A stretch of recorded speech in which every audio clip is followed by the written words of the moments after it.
অন্য ব্যক্তির স্ত্রী বা স্বামীকে দেখে যারা হাই হুতাশ করেন যে আমি হয়তো বিয়ে করে ভুল করে ফেলেছি, তারা শুনে রাখেন, আল্লাহ যদি আপনার জন্য ওই ব্যক্তিকে ভালো মনে করতেন অবশ্যই তাকে আপনার জীবনে দান করতেন।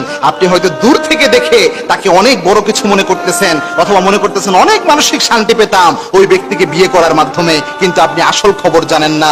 আপনি যেটার যোগ্য আল্লাহ আপনাকে ওই জিনিসটাই দান করেছেন। হ্যাঁ, ব্যতিক্রম হতে পারে, তবে যেটাকে আল্লাহ আপনাকে দান করেছেন ওটাকে নিয়ামত হিসাবে নেন, ওটাকে সুন্দরভাবে লালন পালন করে সুন্দর জীবন যাপন করে অল্প দিনের দুনিয়াটা কাটিয়ে দেন। মনে রাখবেন, চাঁদ দূর থেকে দেখে সুন্দর মনে হয়, যখন আপনি চাঁদের মধ্যে চলে যাবেন দেখবেন বালিকণা ছাড়া আর কিচ্ছু ওই জায়গায় খুঁজে পাওয়া যায় না, ওই সৌন্দর্য আর থাকে না। এজন্য যা পেয়েছেন আলহামদুলিল্লাহ বলেন। আল্লাহর হাবিব বলেছেন, স্ত্রীর উপর সন্তুষ্ট থেকে কোনো ব্যক্তি যদি জীবন পার করে দিতে পারে, গুনায় না জড়ায়, নিজেকে হেফাজত করে, ওই ব্যক্তির জন্য জান্নাতের অজস্র নিয়ামত আল্লাহ রাব্বুল আলামিন রেখে দেয়।